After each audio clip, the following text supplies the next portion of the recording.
जय जिनेन्द्र, जय जिनेन्द्र। आज का लेक्चर शुरू करेंगे। लास्ट क्लास में हमने ये जाना कि विजय कुमार जो चरम भवी है, उनका पूर्व भव उनको पता चला। जय कुमार, विजय कुमार दोनों राजकुमारों को, दोनों भाइयों को। और पूर्व भव में माता पिता 7-8 भव से उनके मिथ्यात्वी होने के कारण पशु योनि में आ रहे थे। और 8 भव के बाद जब उनको अकाम निर्जरा के कारण जाति स्मरण ज्ञान हुआ, तब पता चला कि हकीकत क्या है। और ये जानने के बाद जब महात्मा ने बताया दोनों भाइयों को, तब कि भी ये आपके माता पिता ही है, 8 भव से इस प्रकार से वो भटक रहे हैं, प्राणी की योनि में जन्म ले रहे हैं और इनको ये जाति स्मरण ज्ञान आज हुआ है। तब इन्होंने भी महात्मा की बातों पे और शासन के ऊपर, जिन शासन के ऊपर दृढ़ विश्वास तो था ही, और उस समय उन्होंने सम्यक दर्शन प्राप्त किया था। तो पूर्व जन्म में ही सम्यक दर्शन आ गया था और ये दोनों भाइयों को ये जन्म में वो सम्यक दर्शन के साथ ही उन्होंने जन्म लिया था। मैंने शुरू में ही बोल दिया था कि ये दोनों सम्यक दर्शनी है, पता है ना। जब छोटे बच्चे थे तभी भी सम्यक दर्शन था ही, क्योंकि पूर्व जन्म से साथ लेकर आए थे। समझ में आया? इसीलिए उनका स्वभाव, उनकी रीत भात, ये सब अच्छे से, उनका बिहेवियर सब, माता पिता का विरोध और ये होने के बावजूद भी वो बिल्कुल स्वस्थ और अच्छी तरह से विनय विवेक से उन्होंने काम लिया, वो ले पाए। अब यहाँ जय विजय को भी पता चल गया, उनको पूर्व जन्म में ही सम्यक दर्शन मिल गया हुआ है। और जय विजय दोनों ने भी अभी केवली पिता, अब तो उनके पिता भी केवली हो गए। ये जन्म के जो पिता हैं उनके, वो अभी केवली हो चुके थे। केवल ज्ञानी पिता की ओर से जब उन्होंने अपना पूर्व जन्म जाना और आने वाला समय ये सब जाना, तो स्वाभाविक ही है ना कि थोड़ा सा दृढ़ निश्चय हो जाए। तो अब क्या है, अब हमें आगे ये जानना है कि उन्होंने सम्यकत्व को प्रकाश में सर्व प्रकार से कर दिया हुआ है। और उनकी तीनों रानियों को भी 3 संतान हुए। इस प्रकार से उनका संसार चल रहा था। अब मैंने ये लास्ट टाइम एक बात बताई थी कि जैसे आदेश्वर भगवान को भरत राजा ने पूछ लिया कि भाई आपके शासन में कोई है जो आपकी तरह ही तीर्थंकर बनेगा, और भरत राजा ने मरीचि का नाम लिया था। बिल्कुल ऐसे ही सौधर्मेंद्र को जब परमात्मा महावीर स्वामी की उन्होंने इंद्रलोक में चर्चा की थी देवों के सामने, तब संगम मिथ्यात्वी देव उनकी परीक्षा करने के लिए चला गया था। यहाँ भी सौधर्म देव को, महापूर्व महाविदेव में सौधर्मेंद्र ने महात्मा से पूछा, भगवान से पूछा, परमात्मा से पूछा कि क्या यहाँ कोई और, भरत क्षेत्र में कोई और ऐसा श्रावक है या कोई व्यक्ति है जो आपकी तरह केवल ज्ञानी और ये इस तरह से बन पाए। तब अरियन परमात्मा ने जवाब दिया कि वर्तमान काल में भरत क्षेत्र में धर्म में दृढ़ ऐसा एक गृहस्थ है जो विजय राजा का, उन्होंने विजयपुर में विजय राजा का नाम दिया। देखो अभी मैं एक बात यहाँ पे बता रही हूँ, 3 बार ऐसा हुआ कि केवली भगवंत ने ही ये बात बताई। यहाँ देखो समझने की बात है कि केवली भगवंत ही ये बात बता रहे हैं दोनों बार, कि परमात्मा ही कह रहे हैं कि हाँ ऐसा जीव है जो यहाँ बैठा है। अब केवली भगवंत उनके पर्यायों को जानते हैं, उनको पता है कि ये बताने के बाद कोई ना कोई मिथ्यात्वी देव जाके उनको परेशान करेगा ही करेगा। बोलो, पता है कि नहीं?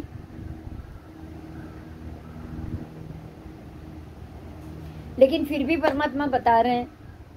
हमें यहाँ ये प्रश्न होगा ही ना कि भगवान ने क्यों बताया, उनको नहीं बताना चाहिए था। ऐसा हम सोच सकते हैं क्या? ऐसा हम सोच सकते हैं, क्योंकि परमात्मा तो सबके हित के लिए ही सोचते हैं। अब यहाँ ये प्रश्न है, इसीलिए खास ध्यान देना है कि केवली भगवंत को जो भी सवाल पूछा जाएगा वो उनका जवाब देंगे ही देंगे, और जो भी देंगे सत्य ही देंगे। क्यों? क्योंकि उनको उनको उनके ज्ञान का आवरण हो चुका है, ज्ञानावरणीय कर्म। जब आप कुछ जानते हो और ना बताओ तो लगता है, ये बात बहुत अच्छे से समझ लेना। अगर आप कोई बात जानते हो और अगर सामने वाला पूछ रहा है और नहीं बताओगे तो ज्ञानावरण लगेगा ही लगेगा। सामान्य से सामान्य बात में भी लगेगा। खाने की रेसिपी होगी लेडीज के लिए, ये खास बात है। शॉपिंग कहाँ से किया, अगर किसी ने ये भी सवाल किया और नहीं बताया ना तो भी ज्ञानावरण लगेगा।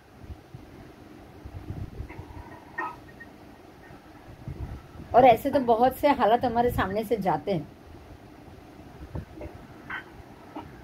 आपने अगर कोई चीज अच्छी सी देखी हुई हो या चॉइस करके या प्लान करके रखा हो, आप देखो वो जो साध्वी जी थी ना, लक्ष्मणा साध्वी जी, उन्होंने तप में ऐसा माया की। ये माया है और कुछ नहीं है, ये माया है। जो है वो नहीं बताना। समझ में आ रही है बात?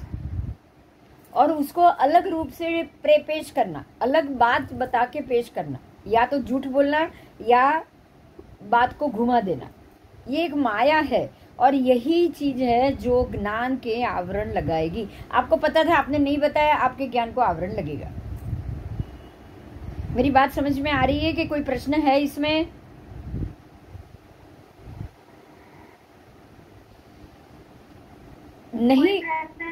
नहीं बताने के कारण आवरण लगता है। अब केवली भगवान को तो आवरण लगने वाला है नहीं, तो उनको तो बताना है ना।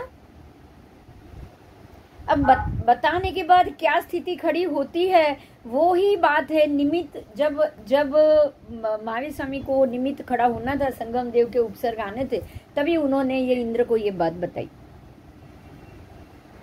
ठीक है, इंद्र ने सभी देवों को ये बात बताई। ऐसे ही अब विजय देव को जो उनके कर्म खपाने थे, जो उनकी परीक्षा लेने के लिए या उनके कर्म खपाने के लिए जो प्रसंग बनने थे, उसका समय आ गया था, क्योंकि वो तो गृहस्थ केवली होने वाले थे। तो अब तो वो समय आ गया है, तो कहीं ना कहीं निमित्त तो पकेगा कि नहीं पकेगा? बोलो, निमित्त खड़ा होगा ही। मेरे कर्मों को भोगने का समय आ जाएगा तो कोई ना कोई निमित्त जरूर खड़ा होगा। ये बात को अगर आप समझ गए ना, तो आपके जितने भी कर्म सामने से आ रहे हैं, आपको उसमें किसी पे भी ना राग होगा ना द्वेष होगा। ये मेरी बात समझ में आई? आपको मेरे साथ जो बुरा हुआ या हो रहा है उसके लिए किसी और पे गुस्सा करना ही नहीं है, करना ही नहीं है, क्योंकि एक निमित्त खड़ा होता है। किसी भी बात के लिए एक निमित्त खड़ा होता ही है। यहाँ विजय राजा के कर्म भोगने का समय आ चुका है, क्योंकि वो तो गृहस्थ में केवली होने वाले। तो अब जितने भी कर्म बाकी होंगे उसके लिए निमित्त खड़ा हो गया। यहाँ पे सौधर्मेंद्र ने ही भगवान से पूछ लिया। अब भगवान से पूछे तो भगवान केवली है, उनको तो जवाब देना ही देना है। केवली भगवंत हमारे सारे पर्यायों को आगे पीछे देख सकते हैं। आज सिद्ध भगवंत सिद्ध क्षेत्र में सब देख रहे, सिद्ध भगवंत भी देख सकते हैं। सिद्ध भगवंत को भी कोई, इसके लिए कोई आप प्रश्न नहीं पूछ रहे हो इसलिए नहीं पता। कोई प्रश्न पूछे और वहां तक जवाब जाए, ये पॉसिबल नहीं है। अंदर अंदर से कोई सिद्ध दूसरे सिद्ध को प्रश्न पूछेगा ही नहीं, क्योंकि सबको पता है। सब सिद्ध भगवान की एक ही शक्ति है, एक ही स्थिति है। बात समझ में आ रही है मेरी? केवल ज्ञान का उपयोग है, केवल ज्ञान इंद्रियों का उपयोग नहीं है। सिद्ध भगवान के पास इंद्रिय नहीं है, लेकिन ज्ञान तो है ना, है। तो वो ज्ञान के जरिए से आज हमारी भी स्थिति देख सकते हैं, सभी जीवों की स्थिति और पर्याय देख सकते हैं, मगर उनको कोई पूछ नहीं रहा, इसलिए वो जवाब नहीं दे रहा। चलो आओ, अब आगे हम बोलेंगे, इसी में आगे जाएंगे। अब वो भरत राजा, अरे भरत क्षेत्र में रहे विजय राजा की बात सौधर्मेंद्र ने देवलोक में बताई।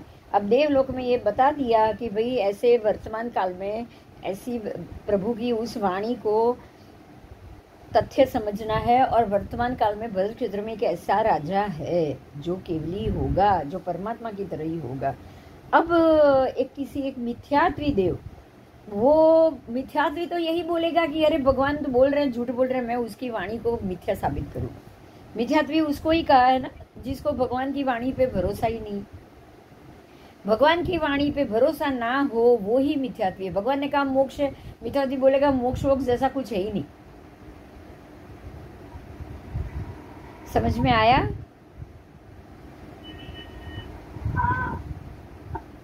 अब ये मिथ्यात्वी देव प्रभु की उस तथ्यवाणी को असत्य करने के लिए वहां से निकला है, और परमात्मा के वचन में अविश्वास रखने वाले को धिक्कार कहा गया है। धिक्कार है उसको। जैन का अवधूत रूप, अब ये क्या बना, जैन धर्म का एक अवधूत बन गया। अवधूत साधु का ही एक रूप होता है, वो जैन धर्म का अवधूत बन गया, और अवधूत का रूप धारण करके वो विजयनगर में आया है। अभ्यास कला आदि की कुशलता से, देव है इसलिए कुछ भी कर सकता है ना, जादू टोना तो उसके बाएं हाथ का खेल। उसने विजय राजा को अति प्रसन्न कर दिया। ये सारी टेक्निक से, ये देव से, ये सारी चीज ऐसे ऐसे करके उसने विजय राजा को अति प्रसन्न भी कर लिया और वश कर लिया हो। इस प्रकार से उसके अधीन राजा भी विनीत आत्मा बन के उसको गुरु बना के उसके सारे वचन को स्वीकार कर रहा था। अब वो जैन बन के आया, जैन गुरु बन के आया, तो ये भी सम्यक दृष्टि है, तो जैन साधु को तो वो आदर देगा ही देगा। धर्मचर्या में वो अवधूत से बातें करते रहते हैं विजय राजा। निगोद आदि की सूक्ष्म बातों में अत्यंत संदेह वो अवधूत कभी कभी बताने लगा। देखो यहाँ पे ध्यान दो, एक आदमी अगर ढोंग कर रहा है ना, तो ये ढोंग ज्यादा लंबे समय तक नहीं चलता है। अगर तत्व में ढोंग कर रहा है, आप समझो, जो तत्व को वो मानता ही नहीं है, वो तत्व को मैं मान रहा हूं, वो कब तक बता पाएगा? बताओ। आप तत्व को मान नहीं रहे हो और आप किसी के पास जैन तत्वों की चर्चा करने बैठोगे, तो सामने वाला सवाल पूछेगा कि आप जवाब दे पाओगे? नहीं दे पाओगे। तो जैन धर्म के तत्व का जवाब जैन धर्म को मानने वाला ही दे पाएगा, मिथ्यात्वी तो दे ही नहीं पाएगा। तो ये अवधूत जब तत्व की और निगोद की बात होती थी, तब वो उसके जवाब विपरीत आते थे, और ये विपरीत बात को ही राजा ने पकड़ लिया कि ये तत्व का प्रकाश करने में ये व्यक्ति, ये अवधूत अत्यंत संदेहजनक बात करता है। और ये तत्व का प्रकाश करने में राजा कुशल था, क्योंकि सम्यक दृष्टि था। अब एक सम्यक दृष्टि जब एक मिथ्यात्वी से बात करेगा तो तुरंत समझ जाएगा ना कि ये व्यक्ति को कुछ मालूम नहीं है, तुरंत समझ जाएगा। तो कुशल राजा ने ये, जैसे एक हाथी वृक्ष को कैसे उखाड़ के फेंक देता है, वैसे ही प्रत्येक संदेह को, वो अवधूत के प्रत्येक संदेह को युक्ति से जान लिया और सारे उसके संदेह को उखाड़ के फेंक दिया। मतलब राजा ने अलग से जवाब दे दिया अवधूत को कि भाई आप ये बोल रहे हो, लेकिन ये जवाब नहीं है, जवाब ऐसा है। अब अवधूत क्या बोलेगा? तो अवधूत ने कहा कि हे राजन, सर्वज्ञ परमात्मा का सुभाषित धर्म कितना सुंदर, कितना सुख देने वाला है और कर्म के मर्मों का नाश करने वाला है, लेकिन नंगी तलवार पर चलने के समान ये कठोर धर्म को कौन पालन कर सकता है? अब अवधूत क्या बोल रहा है? डरा रहा है राजा को कि ये तो नंगी तलवार पे चलने जैसा धर्म है, इसको कोई नहीं पार कर सकता। कौन? आप पालन नहीं कर पाओगे? कोई नहीं, मैं भी नहीं कर पाऊंगा। अब राजा ने कहा कि इसकी आराधना महामुनि करते हैं। तो अवधूत ने अब जवाब दिया। अब सामने देखो कैसे जवाब मिल रहा है। उन मुनियों का तो केवल धर्माडंबर ही होता है, वो अंतर, उसके अंतर को तो कौन जान सकता है, अंतर में वो क्या काम करते, क्या ना काम नहीं करते। बात समझ में आई? वो राजा को कैसे पटा रहा है। अरे मुनि तो ऊपर से आडंबर करते हैं, बाकी अंदर से तो वो सारी उनकी तत्व, उनकी चर्या सब गलती होती है। अब राजा ने कहा कि ये खेद की बात है जो आप ऐसा सोचते हो, आप अवधूत हो और तू इस प्रकार से विपरीत क्यों बोल रहे हो। राजा अब तू पे आ गया कि अब तू विपरीत क्यों बोल रहा है। अरियंत परमात्मा के वचन अनुसार अरियंत भगवान के मुनि कभी भी आचार में अंतर नहीं रखते हैं, भगवान ऐसा कहते हैं। और वो तो केवली का टाइम था, तब के साधु तो कितने शुद्ध होंगे, आप समझ सकते हो। अब अवधूत कह रहा है कि जो जैन मुनियों के आचार में विपरीत अंतर नहीं होता है, ऐसा मैं भी पहले समझता था, ये बात मैं भी पहले ऐसा ही समझता था, लेकिन जब से मैंने मुनियों को अनाचार करते देखा है, तब से मैंने ये चीज मानना बंद कर दिया। अब मैं इस प्रकार से विपरीत कहता हूँ, तो आप तो बुद्धिशाली हो, आप खुद ही उनकी परीक्षा कर लो। देखो वो कैसे पारा चढ़ा रहा है, आप तो बुद्धिशाली हो, आप जाके परीक्षा करो। आपको ऐसा लगना चाहिए कि आप ऐसा हो सकता है। अगर आपको भरोसा नहीं आ रहा है तो आप जाके परीक्षा करो। देखो समझो, एक सम्यक दृष्टि को एक मिथ्यात्व कैसे उकसा रहा है, बात समझ में आ रही है। किसी की परीक्षा करना उसके ऊपर शंका करने के बाद ही होता है ना। हाँ, आपको शंका होगी तो ही आप उसकी परीक्षा करने जाओगे, बराबर बराबर। अब राजा है, ये राजा है, उसके धर्म में उसने तो पूरे अपने राज्य को जैन धर्म के डिक्लेयर कर दिया हुआ है। कितने सारे महात्मा होंगे उसके, तो अब उसको लगा कि मैं राजा हूँ, मेरे नगर में इतने सारे महात्मा है और ये अवधूत ऐसा बोल रहा है, तो मुझे परीक्षा जरूर करनी चाहिए।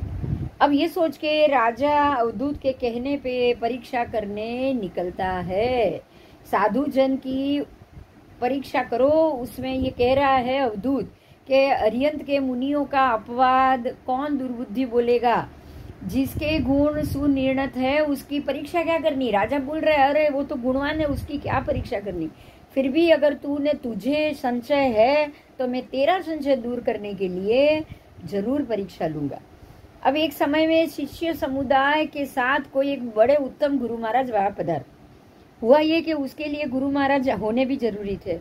अब एक बार गुरु महाराज यहाँ पधारे और उत्तम गुरु महाराज आए हुए हैं, शिष्य का परिवार भी बहुत बड़ा है, राजा आदि उसकी सेवा कर रहे हैं, मुनि बहुत ही गुणी जन है।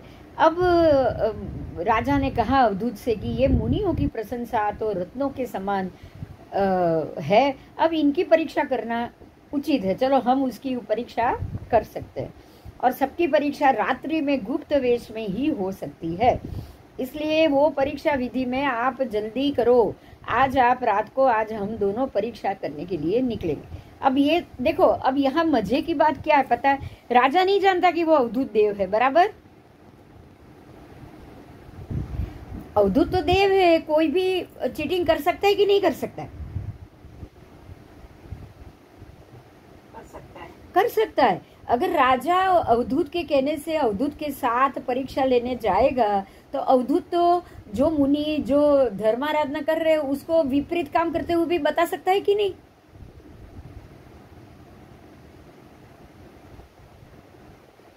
देव है ना, मुनि को कोई भी हालत में बता सकता है। राजा को ये पता ही नहीं है कि अवधूत तो देव है, राजा को ये मालूम भी नहीं है, फिर भी राजा उसके साथ वेश बदल कर निकला है। अब अंधेरे में दोनों निकले हैं, जैसे वो रामचंद्र निकले थे वैसे तलाश करते करते एक स्थान पे एक मुनि को उन्होंने मांस मदिरा के स्वाद में आसक्त बने देखा और दूसरे मुनि को वेश्या के साथ देखा। अब समझना ये कि राजा ये देख रहा है, समझो, ध्यान दो। राजा के सामने ये प्रसंग आया कि भी एक मुनि वेश्या के साथ है, एक मुनि मांस मदिरा के साथ है, और वह अवधूत बोल रहे हैं, लो देखो आप बोल रहे हो ना दिन में जो मुनि है, देखो रात में ये क्या काम कर रहे हैं। राजा शांति से ये सब देख रहा है।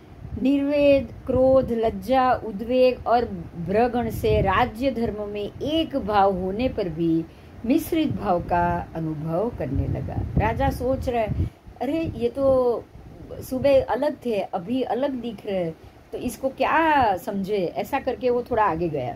फिर भी विशेषज्ञ उस राजा ने विचार करके, देखो ध्यान दो, अभी भी समकीती है वो, यहाँ ये फर्क है, अगर मिथ्यात्वी होगा तुरंत मान लेगा, देखा हुआ भी मान लेगा, लेकिन राजा समकीती है, देखने के नजरों से देखने के बावजूद भी वो इस बात पे भरोसा नहीं कर रहा है। अब समझ में आ रहा है सम्यक दृष्टि और मिथ्या दृष्टि में क्या फर्क है? दृष्टि का ही फर्क है। आपको गलत दिखेगा तो भी सम्यक दृष्टि वो प्रसंग को देखने के बावजूद भी मानने के लिए तैयार नहीं, और मिथ्या दृष्टि को किसी की कही हुई बात खुद ने आंखों से नहीं देखा हो तब भी वो दूसरे को गलत बताने से नहीं चुकेगा। अब हमको यहीं पे समझना है, हमको यहीं पे समझना है। अगर कोई व्यक्ति आके किसी की बुराई कर रहा है, कोई महात्मा की बुराई कर रहा है, कोई इसकी बुराई आपने देखा है तो ही अगर उसको हाँ बोलोगे तो ही आप सच बोल रहे हो। अगर आपने नहीं देखा, ऐसा नहीं, देखो ध्यान देना, यहाँ ही बहुत अच्छे से समझना है। अगर आपने देखा है और आप फिर भी ये सोच के बोल रहे हो कि मुझे निंदा कुथली नहीं करनी है, मैं उसका अच्छा ही बोलूं, तो भी गलत है, तो भी गलत। गलत व्यक्ति को सही बताओगे ये भी अलग गलती होगा, क्योंकि आप गलत व्यक्ति है, उसको जो जैसा है वैसा बोलना है, उसको ही सम्यक कहा गया है। आप मौन रह सकते हो, आप चुप रह सकते हो, आप वहां से निकल सकते हो, आप उसको ये कह सकते हो कि हाँ भाई ऐसा मुझे भी लग रहा है, तुमको लग रहा है, मुझे भी ऐसा लग रहा है। सच ही बोलना है, गलत नहीं बोलना है। हमको भी ऐसे महात्माओं से दूर रहना चाहिए, बस इतना कह के आप निकल सकते हो। मेरी बात समझ में आई? आप ये कह सकते हो भाई वो हमारे में से ही उधर गए, कहीं और दुनिया से नहीं आए, आप कह सकते हो कि नहीं? कह सकते हो। होगा, उनकी कोई वीकनेस होगी, कोई ऐसी स्थिति होगी। अरे ऐसे देव भी कभी कभी खड़ा कर लेता है, देव ऐसी स्थिति खड़ी कर सकता है, तो जो महात्मा का द्वेषी कोई देव आके ऐसा करेगा तो भी पॉसिबल है कि नहीं? है, हर चीज पॉसिबल। जब हम जानते ही नहीं, फिर भी हमने अगर गलत देखा है तो हमको ये भी नहीं बोलना कि हाँ नहीं हमने ये नहीं देखा है। जैसी जो चीज देखी है वैसी ही बोलोगे, नहीं बोलोगे तो ज्ञानावरण भी लगेगा, अंतराय तो लगेगा ही लगेगा, मिथ्यात्व लगेगा। ध्यान दो, समय संकित को दूषण लगेगा। दृष्टि से ही सारी चीज खुलेगी, क्योंकि दृष्टि अगर सही हुई तो ही ज्ञान आएगा। केवल दर्शन पहले आता है, केवल ज्ञान बाद में आता है, पता है ना? ये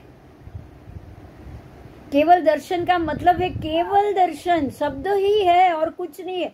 केवल का कोई खास शब्द नहीं है। बोलो किसी के पास है केवल का कोई अर्थ? शास्त्र के आधार पे केवल का कोई अलग अर्थ है? केवल मात्र, केवल का मतलब है सिर्फ, सिर्फ और सिर्फ मात्र दर्शन, मतलब जो जैसा है वैसा, इसका अर्थ है केवल दर्शन। समझ में आया? हाँ। जो जैसा है वैसा ही बोलो, जो जैसा है वैसा बताओ, जो जैसा है वैसा उसको समझो। इसका ही मतलब है हम कि सम्यक दर्शन के आगे पे हम आगे चल सकते हैं। क्योंकि अगर हमने ऐसे मिथ्यात्वी या ऐसे द्वेषी महात्मा की भी आपने पूजा प्रभाव ना की, आप उनके भी अधीन रहे, उनके ऊपर भी श्रद्धा रखे, तो वो दृष्टि राग हो जाएगा, और यही राग हमारा सम्यक भी हटा देगा। आया होगा तो भी हटा देगा। हटाएगा कि नहीं बताओ? हटाएगा, हटाएगा, हटाएगा। आया हुआ होगा उसको भी हटा देगा। हमें समझ से काम लेना है बस। ये काल ही ऐसा है या ये काल में ऐसा सब कुछ मिलेगा, हमें समझ से काम ले। हमें ये नहीं बोलना है अरे इतने बड़ा आचार्य है तो झूठ थोड़ी बोल सकते, ऐसा कभी नहीं सोचो। हो सकता है, वो भी हो सकता है, वो भी हो सकता है। आज इतने बड़े बड़े आचार्य की झगड़े, इतनी धमाल, इतनी उपाश्रय में झगड़े, उपाश्रय में पुलिस तक आ जाती है। कैसे आना चाहिए? आप आचार्य भगवंत हो, आप किसी एक जिद को या द्वेष को क्यों नहीं छोड़ रहे हो? छोड़ सकते हो कि नहीं? छोड़ सकते हैं, छोड़ सकते हो। आप एक जिद छोड़ सकते हो। आप उसकी जगह लोगों को उश्केर रहे हो, मतलब आप खुद दृष्टि राग लेके घूम रहे हो, खुद दृष्टि राग लेके घूम रहे हो। जिसके अंदर दृष्टि राग, एक भी राग आ गया ना, द्वेष, दृष्टि राग, काम राग, स्नेह राग, एक भी राग आ गया ना, जिसी के अंदर एक भी राग आ गया ना, उसको कहां से सम्यक्त्व होने वाला? और कैसा दृष्टि राग, स्नेह राग भी कैसा? मेरे गुरु ने सच कहा है, मैं उसके लिए लड़ मरूं, ऐसा स्नेह गुरु, ऐसा स्नेह राग। सत्य गया एक तरफ,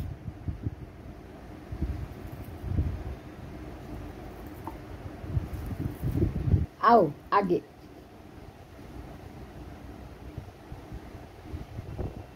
ऐसे मुनि को देखकर निर्वेद से, मतलब बिल्कुल वेद बिना, मतलब कुछ भी सोचे बिना नपुंसक हो गए। निर्वेद का मतलब नपुंसक भी नहीं, बिल्कुल निर्वेद।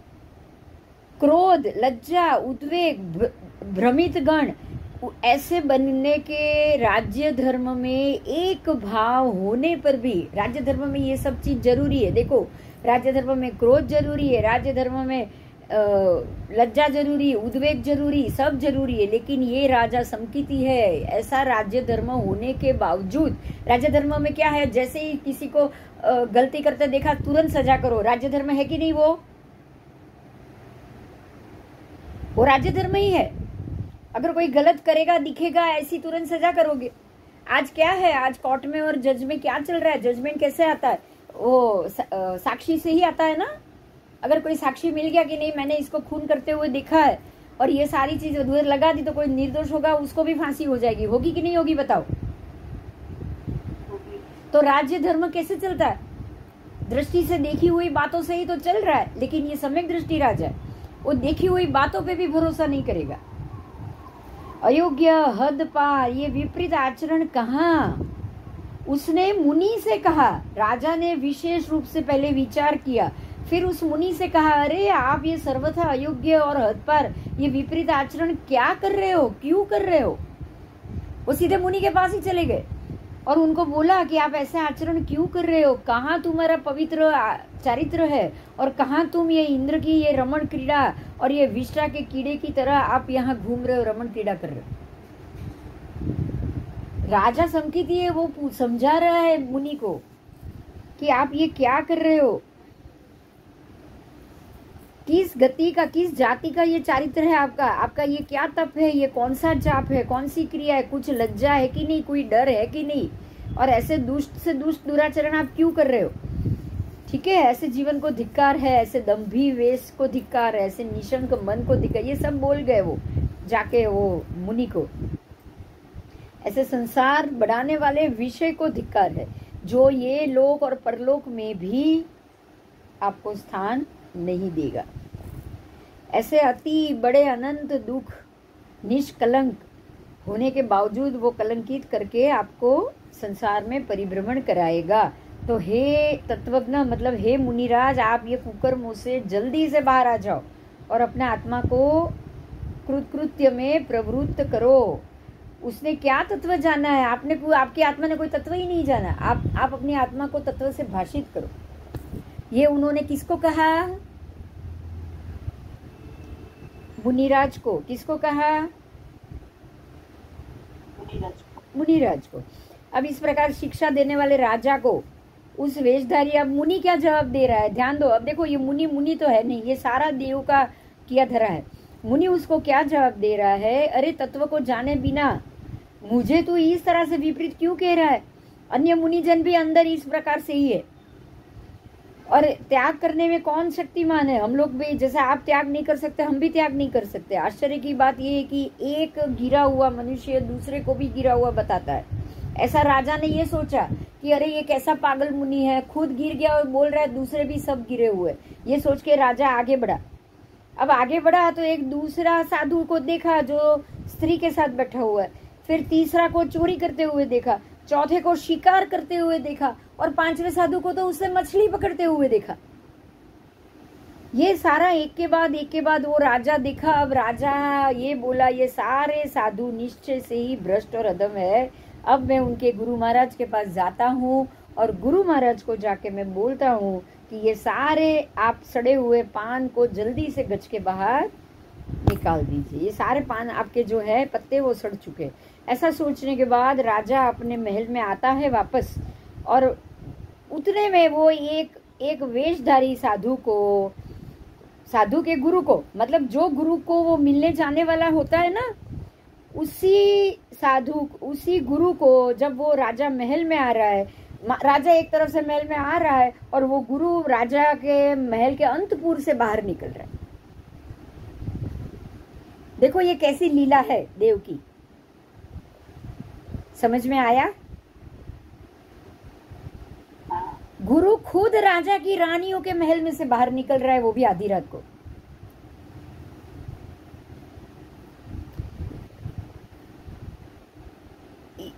अब राजा ने ये देखा है, इसीलिए आवेश और अत्यंत उद्वेग, अत्यंत गुस्सा आ गया उसको, आवेश भी आ गया। राजा ने उस अवधूत राजा से उस अब वो अवधूत पूछ रहा है, रात्रि में क्या देखा? देखो अभी अवधूत क्या कर रहा है, अब राजा को और गुस्सा दिला रहा है, आपने क्या देखा? ऐसा पूछा कि राजा ने जो जवाब दिया, जो कुछ भी राजा ने देखा वो सब उसने सुना दिया। अब अवधूत ने कहा कि हे राजन, मेरा वचन कभी भी असत्य नहीं हो सकता, वेद के समान मेरा वचन है, इसीलिए ऐसे धूर्त समान साधु के ऊपर आप विश्वास ना रखो। ये बात यहाँ खत्म हो गई। राजा साधु के सन्मार्ग का अनुगामी था। अब राजा के लिए क्वेश्चन आ गया बहुत सारा, क्योंकि उसने तो नजरों से देखा है। राजा सन्मार्ग का अनुगामी था, इसीलिए मान्यता को, अपनी जो वो मान्यता थी उसको उसने प्रकट किया और उसने कहा कि हे अवधूत, साधुओं में ये बात बिल्कुल असंभवित है, जो तू कह रहा है वो मुझे बिल्कुल भी संभवित नहीं लग रहा, क्योंकि साधुओं में ये अत्यंत असंभवित, जो दिन में इतनी तपस्या करे, इतना धर्म करे, इतना ये व्यवहार करे, वो रात में ये व्यवहार करे, ये शक्य ही नहीं है। सूर्य से अंधकार मिले, सूर्य आने के बाद अंधेरा कभी रहेगा ही नहीं, इतना भरोसा है राजा को कि एक बार सूर्य आया तो बिल्कुल अंधेरा नहीं रहेगा। ऐसे एक बार जैन साधु को अगर कहीं भी साधु जैन बना और दीक्षा ली तो उसको कहीं भी किसी भी हालत में ऐसा खराब कृत्य युगांत में भी युक्ति प्रयुक्ति से भी साधु नहीं करेंगे। समझ में आया सम्यक दृष्टि राजा क्या सोच रहा है?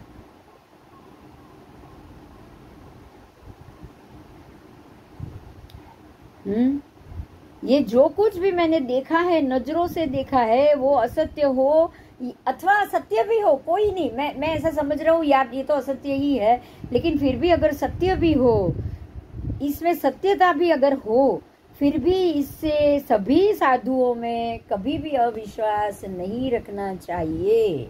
देखो ये बड़ी बात पे आया है यहाँ पे मुद्दा। ये विजय कुमार कह रहे हैं हो सकता है ये बात सच हो सकता है ये गज के इतने 4-5 साधुओं में ये बात हो, अगर ये सत्य हो तो भी, लेकिन ये कारण नहीं है कि मैं सभी के सभी जैन महात्माओं को अशुद्ध मानूं। अगर ये सच भी होगा ना तो भी सारे जैन महात्मा अशुद्ध हो, ये पॉसिबल नहीं। हम लोग बोलते हैं ना कि 10% ऐसे महात्मा होते हैं, उससे क्या 90% महात्माओं को हमको अशुद्ध मानना चाहिए क्या? बोलो। नहीं मानना चाहिए। ठीक है, तो साधु इसमें सत्यता अगर होगी तो भी सभी साधुओं पे अविश्वास करना योग्य है ही नहीं। तू एक साधु को या 5 साधु को बोल के बोलेगा कि ये धर्म के सारे साधु ऐसे, ये संभव ही नहीं है। किसी जन समूह को चोर अथवा लुटेरा अगर देखेगा तो इसमें जो भी जन समूह दूसरे मिलेंगे तो क्या सारे के सारे चोर लुटेरे ही होंगे? अगर आप कहीं जा रहे हो और एक जन समूह आपको सामने से मिल रहा है, उसने आपको लूट लिया, तो सारे सामने से आने वाले टोले को क्या आप चोर लुटेरे मानोगे क्या? बताओ, पॉसिबल नहीं है ना? नहीं है। एक जन समूह लुटेरा मिलेगा तो क्या सारे लुटेरे हो? ये कभी भी भरोसे के लायक ये बात हो ही नहीं सकती। इसलिए यदि एक के कारण से सभी पे अविश्वास करने लगेंगे तो व्यवहार धर्म का ही नाश हो जाएगा। ये व्यवहार धर्म की बात है। व्यवहार ये कहता है कि हर एक से आप एक जैसा व्यवहार नहीं रख सकते, बराबर। इसलिए जो चारित्रवंत है वो निश्चय से पूजनीय है, और वो भी पूजनीय नहीं है ऐसा अव्यक्त मत सिद्ध होगा तो हे कलाकार, मतलब कि हे अवधूत, तू निन्हव रूप ही प्राप्त होगा। अगर तू ऐसा मानेगा तो एक अगर ऐसा है तो सारे पूजनीय नहीं है, तो ये मत अव्यक्त मत कहलाएगा। देखो ये अव्यक्त मत को भी हमको समझना है। व्यक्त मत, अव्यक्त मत। व्यक्त मत ये है कि जैसी एक चीज है वैसी ही सारी चीज है। जैसे अव्यक्त मत क्या होगा, तो कि एक खराब है तो सारे के सारे खराब, एक अच्छा है तो सारे के सारे खराब है। समझ में आ रहा है? लेकिन व्यक्त, ये अव्यक्त मत हो गया। ये तो अव्यक्त मत सिद्ध हो जाएगा कि अगर एक खराब है तो सारे खराब है। ऐसा हो ही नहीं सकता, ऐसा हो ही नहीं सकता। ये जो जैन तत्व और जैन सिद्धांत है ना, इसकी ये बात है। ऐसा निन्हव सोचते हैं या निन्हव रूप ही प्राप्त होगा, ये लिखा हुआ है। ऐसा कौन सोचता है बताओ? देखो जमाली ने सोचा था, पता है जमाली ने क्या सोचा था? यही बात यहां आ रही है। परमात्मा ने ये बात बताई थी, जो बात काम शुरू हो गया है उसको शुरू होना मानना, बराबर। जमाली की तबीयत खराब थी, उसने शिष्यों को कहा भाई चलो जल्दी से आसन वासन चादर गद्दा बिछाओ, मुझे तबीयत ठीक नहीं है, मेरे को आराम करना है। शिष्य गद्दा और वो बिछाने में लग गए। थोड़ी देर बाद जमाली जरा अव्यस्त था, उसने वापस पूछ लिया क्या हुआ, गद्दा लगा कि नहीं लगा? तो शिष्यों ने बोला नहीं अभी तक नहीं लगा है। तब जमाली ने ये मत स्थापित किया कि जो काम पूरा नहीं हुआ हो उसको काम पूरा मान रख, हुआ है वो मानना नहीं चाहिए। भगवान ने कहा था कि गद्दा लगनी शुरुआत हो जाए तब मान लेना है गद्दा लग रहा है, लग गया है। और जमाली कह रहा है अब पूरा नहीं हो तब तक नहीं मानना चाहिए। तो ये तो छोटा काम है, बड़ा काम होगा तो भी विपरीत बात हो जाएगी, हो जाएगी। जमाली एक निन्हव बना तो इससे निन्हव मत शुरू हुआ। तो ये जो मत है कि जैसे एक व्यक्ति हो वैसी ही सारी व्यक्ति को समझो, ये अव्यक्त मत है जो स्थिति को व्यक्त नहीं कर रहा है, जो सत्य को व्यक्त नहीं कर रहा है। तो ऐसी बात साबित करोगे अगर आप, तो ये निन्हव का मत साबित हो जाएगा। मेरी बात समझ में आ गई? नहीं तो क्वेश्चन करो। ये निन्हव मत है, ये बहुत जरूरी। किसी भी एक चीज को आप हर एक चीज की एक ही कैटेगरी देखोगे तो ये अव्यक्त मत कहलाएगा, यही निन्हव मत है। जैसे कि जमाली ने गद्दा लगाने के लिए बोला, अब जब तक लगा नहीं तब तक गद्दा लगाया लग रहा है ऐसा मानना ही नहीं चाहिए। परमात्मा ये कह रहे हैं कि अगर आप चल रहे हो तो आपने चलना शुरू कर दिया है, वो मानना चाहिए। ये बात समझ में आई? आप चल रहे हो तो आपने पैर उठा लिया चलने के लिए, तभी से आपका चलना शुरू हो गया, आपका कार्य शुरू, कर्म शुरू हो गया। देखो यही पे ध्यान दो। यही बात थी कि जैसे वो जो प्रसन्नचंद्र राजर्षि तलवार उठाने के लिए जब उन्होंने हाथ उठाया तो वो सातवीं नारकी का कर्म बांध रहे थे, और जैसे ही उन्होंने सर पे हाथ रखा मुंडित और सोचा कि अरे मैं तो मुंडित हूँ, तो वो वापस ध्यान में चले गए कि मैं क्यों दूर ध्यान में चला गया, वापस ध्यान में चले गए तो केवल ज्ञानी भी हो गए। मतलब आप जैसा ही सोचना शुरू कर रहे हो वैसे वो कर्म शुरू हो जाता है। देखो यहाँ प्रसन्नचंद्र राजर्षि ने हाथ में तलवार भी नहीं ली थी, किसी को मारने भी नहीं गए थे, लेकिन फिर भी मारने का दोष लग रहा था कि नहीं? अच्छा, ऐसे ही बाहुबली की बात करूंगी। जैसे ही उन्होंने सोचा मैं अपने भाइयों को जाके वंदन करूं, जैसे ही उन्होंने पैर उठाया वो केवली हो गए।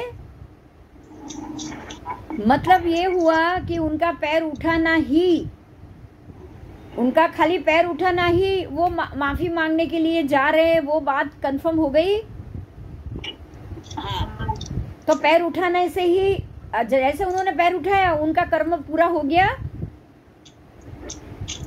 तो पैर उठाने से तो कर्म पूरा हो गया। तो जब जमाली के लिए गद्दा बिछाना शुरू कर रहे हैं तो कर्म पूरा मानेंगे कि नहीं मानेंगे?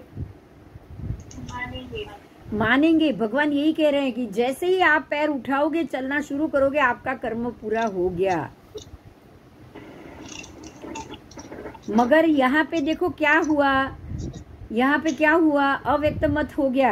ये व्यक्त मत है, जैसा आपने काम शुरू कर लिया व्यक्त है। हाँ હવે સમજો આપણે મનથી માફી માંગીએ છીએ કોઈકને, हाँ કે મારે તો એ ઇટ મીન્સ એને માફી પહોંચી ગઈ આપણી? माफी तो पहुंची गई, मन थी माफी पहुंची गई। अगर आपने मन से ही कर्म किया होगा तो मन से पूरा हो जाएगा। अगर आपने कुछ उसको 2 वाक्य बोल के किया होगा तो बोलने से ही पूरा होगा। आपने कैसे, પણ આપણી માફી પહોંચી જાય। हाँ पर आपने कैसे बांधा है वैसे वो पूरा होगा। ये तो बराबर है। आपने कैसे बांधा है, आपने उसको 4-5 लेटर लिखकर कुछ भेजा है, लिखने के बाद भेजा है, तो वो लिखने से ही शांत होगा। आपने बोल के भेजा है तो वो बोल के ही शांत होगा। पर्सनल ना मिले तो भी चले। हाँ देखो, यहाँ देखो, ध्यान दो, ध्यान दो। नहीं, पर्सनल तो मिलना ही चाहिए ना उसको, पर्सनल तो मिलना ही चाहिए। अगर ऐसा बांधा है तो भाई, ऐसा बांधा है तो झगड़ा जाहिर में हुआ है, आमने सामने हुआ, मैंने मन से ही किसी का बुरा सोचा है, वो मैं मन से मिटा सकती हूँ। देखो बाहुबली जी ने मन से ही सोचा था कि मैं केवली बनने के बाद जाऊं तो मुझे वंदन ना करना पड़े। उन्होंने कोई भाई को जाके बताया तो था नहीं, उन्होंने मन से सोचा था, तो मन से जैसे ही पैर उठाया वो खत्म हो गया। समझ में आया? प्रसन्न चंद्र राजर्षि ने मन से ही सोचा है मैं लड़ रहा हूं, तो उनका मन से ही खत्म होना जरूरी था, क्योंकि यहां किसी और व्यक्ति से इम्प्लीमेंट नहीं हुआ है। आपने अगर किसी वो व्यक्ति को सामने रह के व्यक्ति से बातचीत करते हुए में अगर कर्म बांधा है तो फिर बातचीत करने से ही खत्म होगा। जो स्थिति में बांधा है वही स्थिति में खत्म करना पड़ेगा। ठीक है? તારી મનથી મન દુઃખ થયું હોય, આઈ મીન બોલા ચાલી વગર કાઈ પણ તો પણ પહોંચી હા જાય। તો ચાલે, તો મનથી તો રોજ માફી માંગી જ લેવાની, બધા સાથે માંગી લેવાની, મનથી તો માંગી જ લેવાની। અને કદાચ આજે વિજય રાજા જેવા જ્યારે બી સમ્યક દર્શન કે જેવા જ્યાં સુધી તમે પહોંચો ત્યારે તો સામેની વ્યક્તિ તમારી લેવા માટે આવવાની જ છે નિમિત્ત બનીને। તમને એવું લાગે કે બાકી રહી ગયું હશે તો કર્મ તો આવવાનું જ છે, જ્યારે ફરી ફરીને પાછું આવશે। સમજાયું?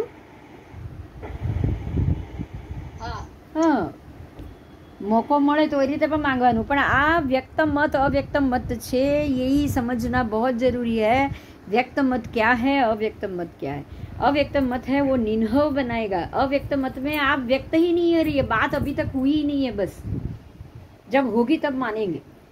अब जब तक खिचड़ी बनेगी नहीं, 2 घंटा खिचड़ी बनने में लगता है, 1 घंटा तो खिचड़ी बनने में लगता है। 1 घंटे तक क्या आपने खिचड़ी चढ़ाया ही नहीं है? अब ये कहोगे कि नहीं खिचड़ी हुआ ही नहीं है, खिचड़ी बनाया ही नहीं, खिचड़ी रखा ही नहीं, तो झूठ होगा कि नहीं होगा? होगा, होगा। तो परमात्मा का मत ये है कि आप जैसे ही पहला ही स्टेप लेते हो, फर्स्ट स्टेप, जैसे ही पहला ही स्टेप लेते हो, आपका वो काम हो चुका है। अब यही बात है, देखो ध्यान दो, जो आज का साइंस क्या सोच रहा है, जब तक गर्भ में बच्चों की हाथ पैर वो सब निकलने ना लगे तब तक उसमें जीव नहीं होता। आज का साइंस ये मानता है ना। जबकि जब पहले ही दिन जब ही वो वीर्य का मिलन हो गया तभी ही गर्भ रह गया कि नहीं? बोलो, अब परमात्मा की बात सही हो रही कि नहीं सही हो रही है? हो रही। जब तक 9 महीना नहीं होगा तब तक बच्चा मानोगे नहीं कि घर पेट में बच्चा है? हाँ ठीक है। हाँ तो व्यक्त मत समझ में आ गया? हाँ चलो, नहीं तो निन्हव रूप प्राप्त होगा अगर आप उसको उल्टा मानोगे तो। आप सोचो, यही सम्यक दर्शन है कि जो चीज बनना शुरू हो गई उसको बनी हुई मानना है। मेरे मन में किसी के लिए एक बार देशभक्त आ गया कि इसका गला घोट दूं, तो मतलब समझ लो कि ये बात हो गई, वो कर्म बंध गया, ये मुझे मानना ही मानना है।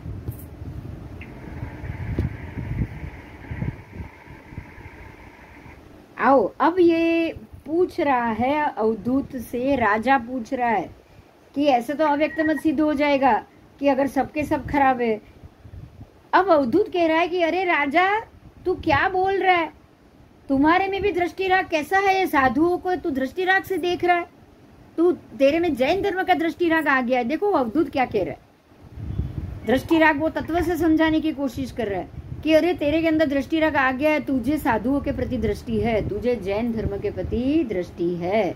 ऐसे दुष्ट आचार देखने पर भी जैसे एक कामी पुरुष को एक स्त्रियों में राग होता ही है, वैसे तुझे भी इन साधुओं के ऊपर राग है। अब राजा जवाब दे रहा है, तत्वशाली है, तत्वाधान जानता है, वो कह रहा है कि दृष्टि राग धर्म में नहीं है। ध्यान दो, धर्म में कभी भी दृष्टि राग नहीं रखना चाहिए। और राजन कह रहा है कि अगर मुझे दृष्टि राग होगा तो दृष्टि राग मैं साधुओं के ऊपर रखूंगा, लेकिन जैन धर्म के तत्व में मुझे दृष्टि राग नहीं है। समझ में आया? तत्व के ऊपर तत्व निर्णय में, किंतु तत्व के निर्णय में सिर्फ धर्म है और दृष्टि राग कभी भी धर्म के ऊपर नहीं होता है। देखो ये बहुत ही छोटा सा मामूली भेद है। किसी को समझ में आया या मैं समझाऊं? नहीं, समझाओ। दृष्टि राग कोई वस्तु दिखे उसके ऊपर होगा ना। हाँ। दृष्टि राग तत्व, जैन धर्म के तत्व क्या दिखाई देते हैं? नहीं। तो फिर वहां धर्म के ऊपर कहां से दृष्टि राग आएगा? धर्म तो आचरण का धर्म होता है। समझ में आ गया? मैं साधु पे एक बार दृष्टि राग कर सकता हूँ, लेकिन जैन धर्म के तत्व पे मैं दृष्टि राग नहीं कर सकता। तत्व यही कहता है कि कोई भी साधु अगर ऐसा हो तो उसके सामने मुझे सब साधु को अशुद्ध नहीं कहना चाहिए। ये तत्व कह रहा है, बराबर? हाँ, मुझे दृष्टि राग तत्व के ऊपर है, मैं तत्व को पकड़ के चलूंगा। मैं तेरी बात मैंने मान ली, चल कि चलो वो साधु अशुद्ध है, मगर वो अशुद्ध है तो मैं सारे साधु को अशुद्ध नहीं मानूंगा, मैं जैन धर्म नहीं छोड़ूंगा। तत्व तो देखा ही नहीं पण तत्व तभी तो दृष्टि राग तो कहाँ से आएगा? तब दृष्टि राग किस पे आएगा? जो दिखाई दे उस पे आएगा ना। बराबर। राजा बुद्धिशाली है। हाँ। वो बोल रहा है तत्व पे दृष्टि राग हो ही नहीं सकता, साधु पे दृष्टि राग होगा, परमात्मा पे दृष्टि राग होगा, लेकिन उसकी क्रिया पे कहां से दृष्टि राग होगा? वो जो समझ है, जो ज्ञान है, जो तत्व है, उस पे कभी दृष्टि राग हो सकता है? बताओ। नहीं। तत्व पे कभी भी दृष्टि राग नहीं हो सकता। तत्व के निर्णय में सिर्फ धर्म है। दृष्टि राग में तत्व ने धर्म कई रीते अलग पड़े, जरा तत्व एक सिद्धांत होते हैं और वो सिद्धांत पे चल के आचरण करना धर्म हुआ। धर्म अलग हो सकते हैं, हिंदू धर्म, जैन धर्म, लेकिन तत्व एक ही होगा।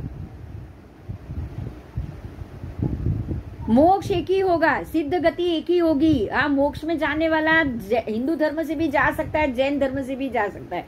आचरण अलग हो गया। हाँ। जो 15 भेद से 15 सिद्ध मोक्ष में गए, वो 15 भेद अलग अलग हो गए।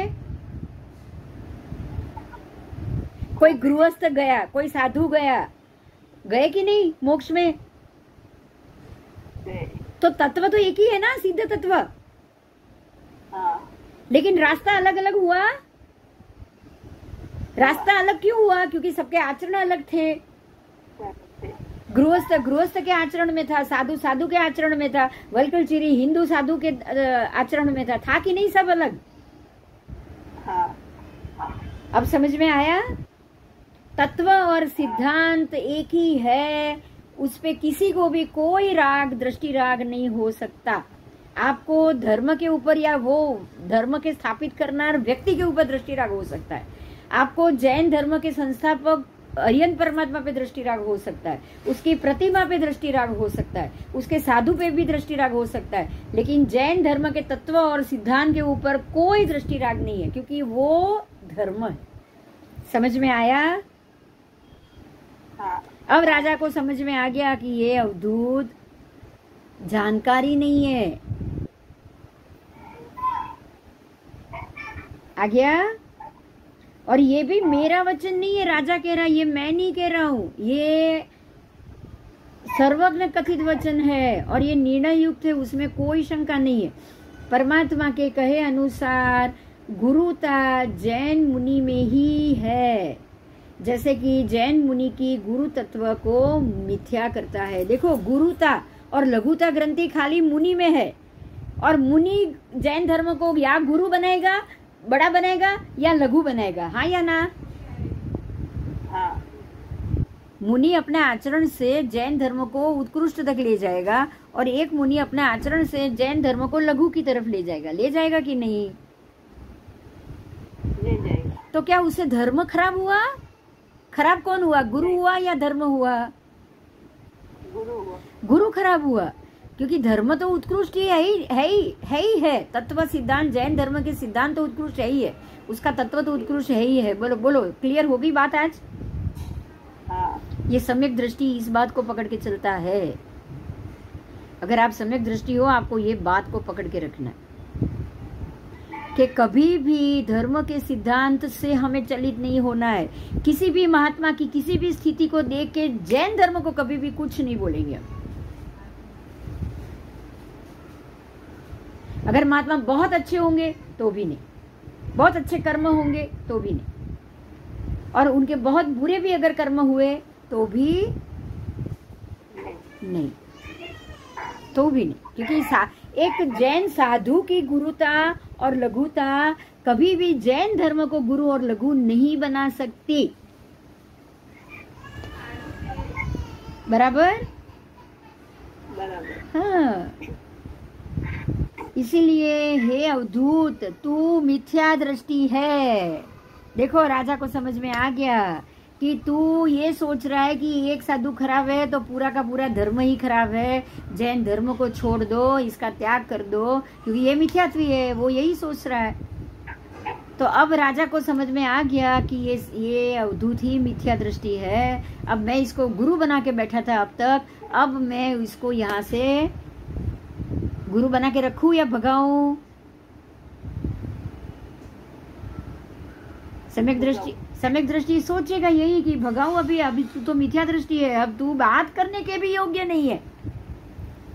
अब राजा क्या कह रहा है, अब तक उसको गुरु बना के रखा था, उसकी सारी बातें सुनता था, अब राजा कह रहा है कि तू मिथ्या दृष्टि है, तू बात करने के लिए भी योग्य नहीं है। अब समझ में आ गया आपको क्या करना है।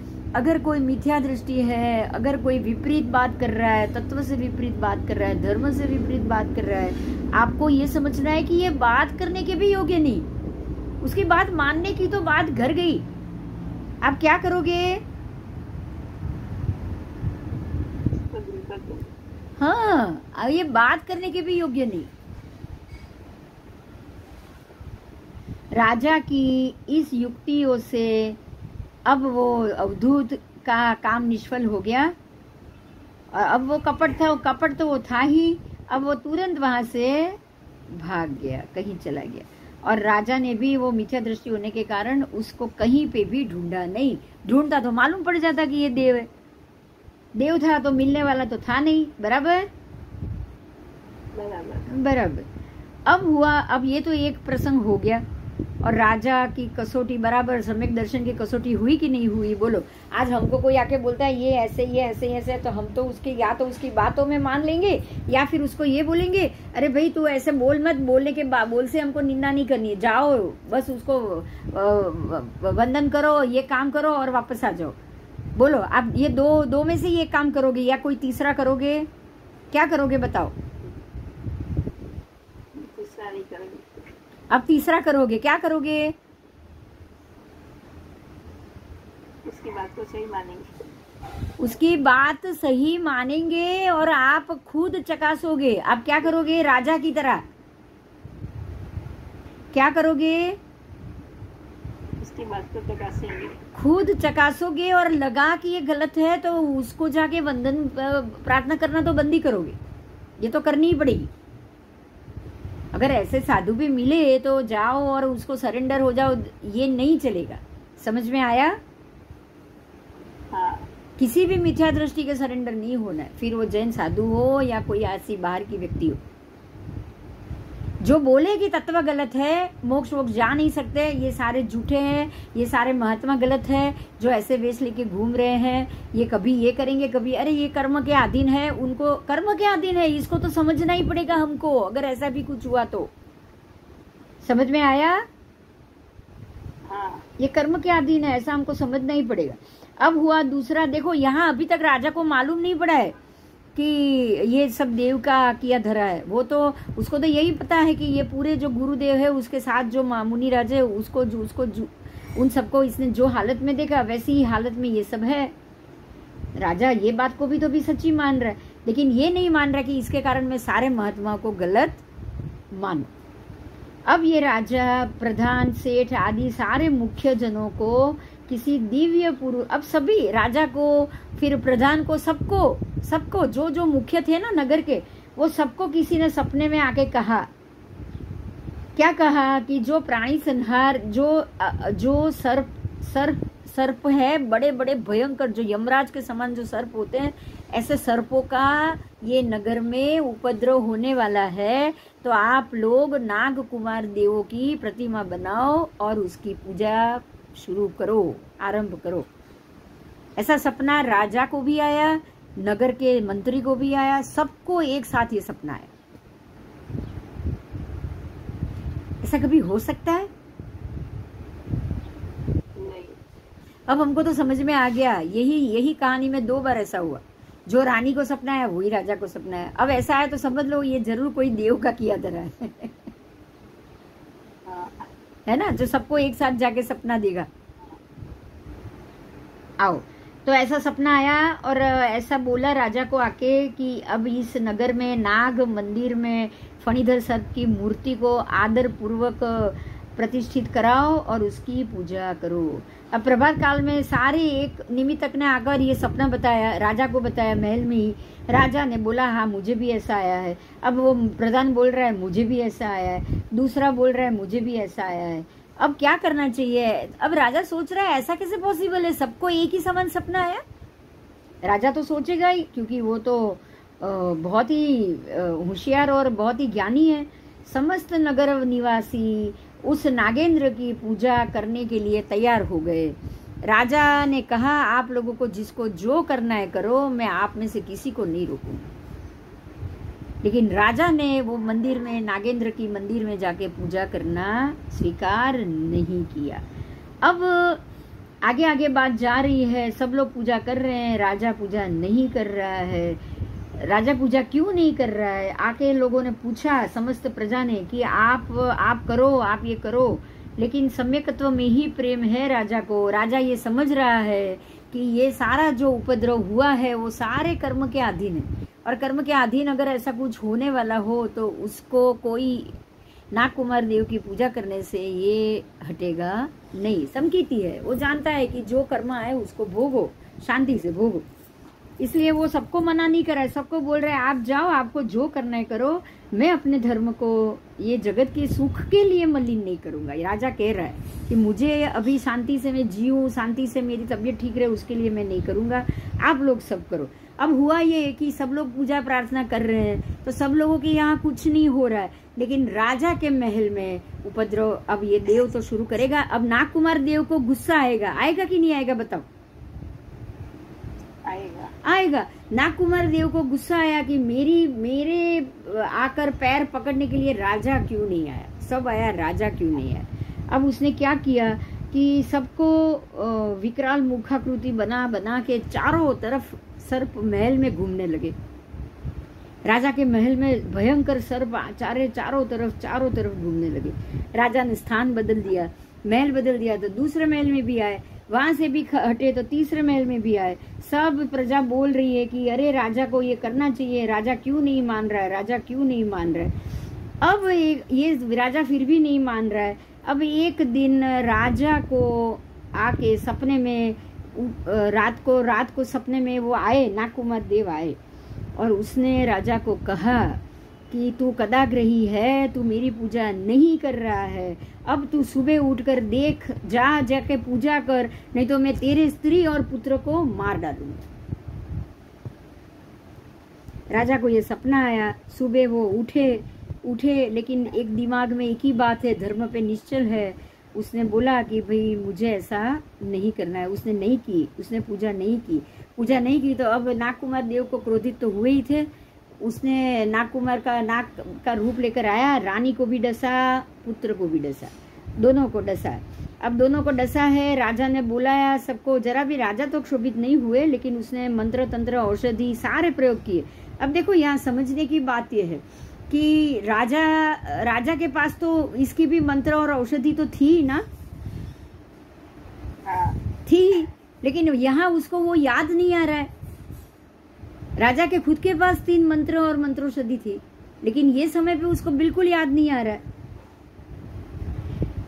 गारुड़ी विद्या को यह आदेश से ही, जैसे एक गारुड़ी विद्या वाला आया, जैसे उधर ही घूमते घूमते अपने आप आया, और गारुड़ी ने आके बोला कि भाई तू ये नागेंद्र की पूजा कर। ये नाग जाति बहुत ही क्रोधित है और ये बहुत ही जहरीली है। इसका डंक है तो ये आपके पुत्र और पत्नी मर जाएंगे, लेकिन मेरे मंत्र से अच्छे नहीं होंगे। अब राजा ने कहा कि भाई तू कर सकता है तो काम कर, नहीं तो ये दरवाजा तू जा यहाँ से, यहाँ कोई भी दरवाजा नहीं। मैं इसके लिए और कोई काम नहीं करूँगा। मैं इसके लिए उसकी पूजा करने के लिए तो मैं बिल्कुल भी नहीं जाऊँगा। राजा ने मना कर दिया। अब जो नागदेव है उसका भी तो गुस्सा और बढ़ता जाएगा कि नहीं? बढ़ता जाएगा। उसने आके बोला राजा को, अब कल मैं तेरे को ही डसूंगा। उसने आके आज सपने में आके बोल दिया कि कल मैं तुझे डसने वाला हूँ, मैं तुझे मार डालूंगा। नागकुमार को लगा कि इसको डर लगेगा कि ये मर जाएगा करके भी अब ये काम करेगा। अब मंत्री कह रहा है, गारुड़ी कह रहा है कि अरे आप मन से ही जाओ ना, आप खाली काया से ही नमस्कार करो ना, मन से मत करो। जो अभी हमारी बात हुई ना, इसी का ये जवाब है। गारुड़ी ने कहा आप काया से जाओ और काया से खाली हाथ जोड़ो, ऐसे खाली हाथ जोड़ो कि मैं सबकी सुखाकारी के लिए जोड़ रहा हूँ, पर मैं नहीं मानता हूँ, मैं आपकी बात को नहीं मान रहा हूँ, इसलिए मेरा नमस्कार नहीं है, लेकिन ये सबके लिए नमस्कार है। अब सम्यक दृष्टि है, वो सोचा राजा कभी ये काम करेगा? बताओ, ये पॉसिबल है कि काया से नमस्कार करो और मन से ना करो? ये पॉसिबल है?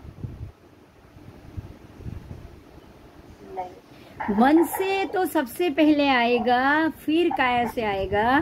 काया से नमस्कार करने के लिए आपको वहां जाने का मन तो करना पड़ेगा कि नहीं? करना पड़ेगा। अगर आप पूजा प्रार्थना कर रहे हो सबके लिए, किसी और के लिए कर रहे हो, तो भी आप कर्म तो बांधोगे कि नहीं बांधोगे?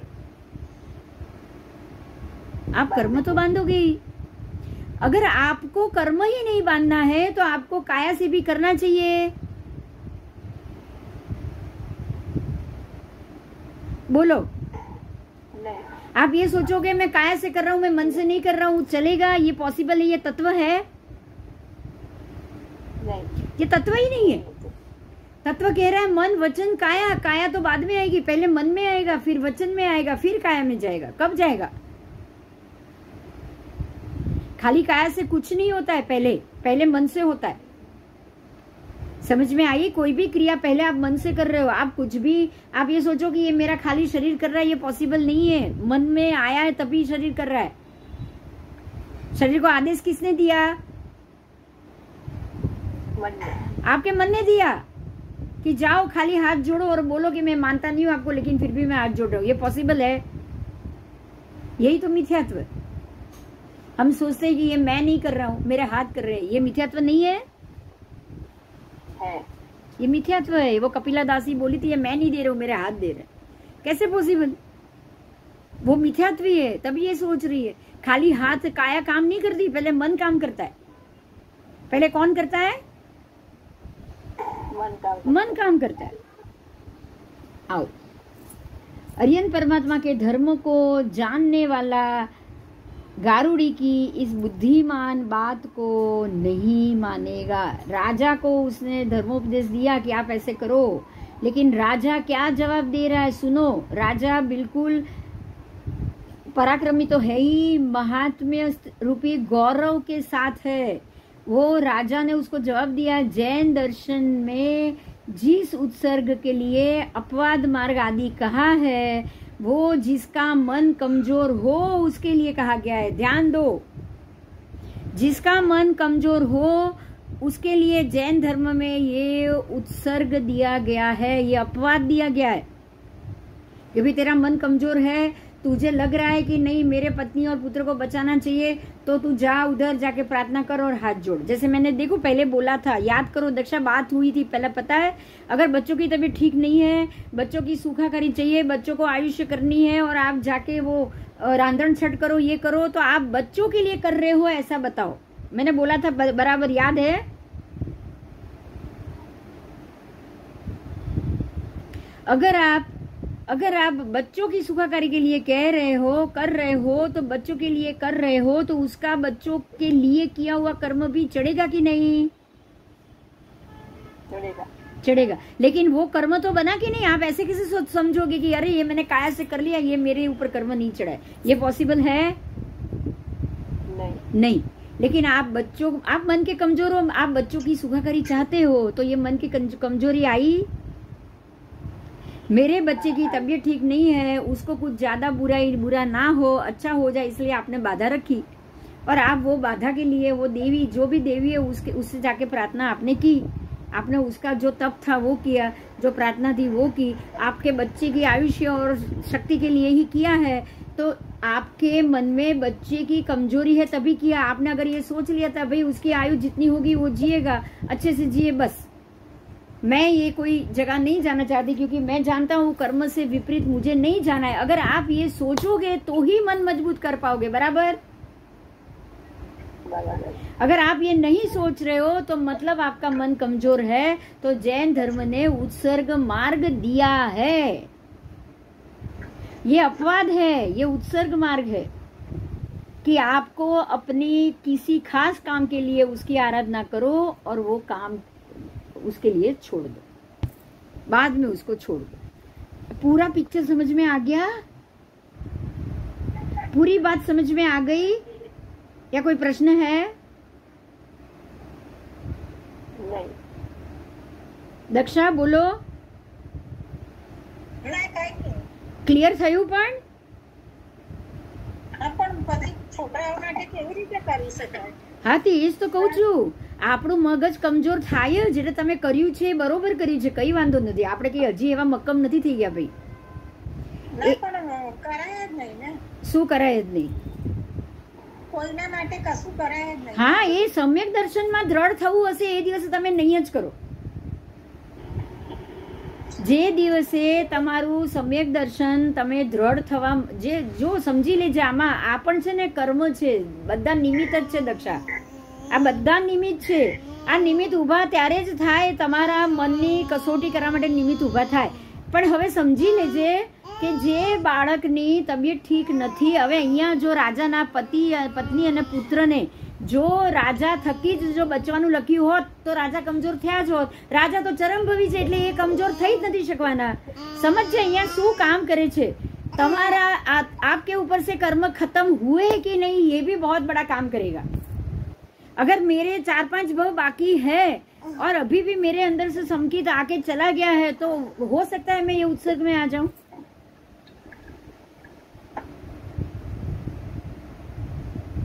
ये राजा गृहस्थ में ही केवली होने वाला है, उसके ऊपर कोई कर्म बाकी है ही नहीं, ये उत्सर्ग में जाएगा ही नहीं। क्लियर हुई ये बात? क्लियर हुई? हमारे ऊपर लगे हुए कर्म ही हमको वो रास्ते पे ले जाते हैं,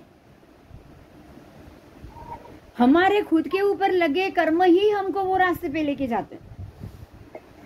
और हम एक पर्टिकुलर कर्म के लिए किसी देव की आराधना और प्रार्थना कर लेते हैं। जानते हैं जैन धर्म कर्म तत्व परमात्मा सब मानते हैं, फिर भी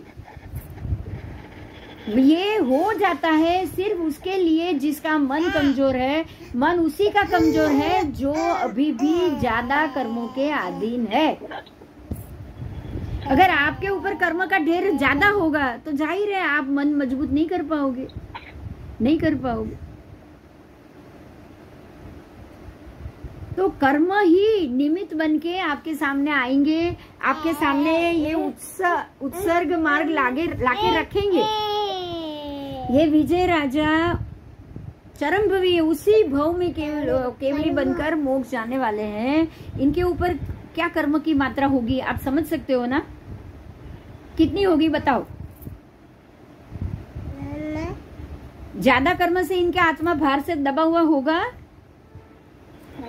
नहीं नहीं नहीं होगा, नहीं होगा। इसीलिए वो अपने मन को मेरू की तरह मजबूत कर पाए। मेरू की तरह मन को मक्कम करना और ऐसे कार्यों में स्थिर रहना वो ही कर पाएगा जो अंदर से वीर्यांतराय कर्म से कम दबा हुआ होगा। और दर्शनावर्णीय कर्म, मोहनीय कर्म से वो पूरी तरह से बिल्कुल क्षीण प्राय, जैसे हम संज्वलन कक्षा के बोलते हैं ना, ऐसी स्थिति में राजा आ गया है। इसका मोह संज्वलन कक्षा में पहुंच चुका है। मोह संज्वलन कक्षा में पहुंच चुका होगा तभी उसको बच्चे का मोह नहीं है, पत्नी का मोह नहीं है। क्लियर हो रही है बात?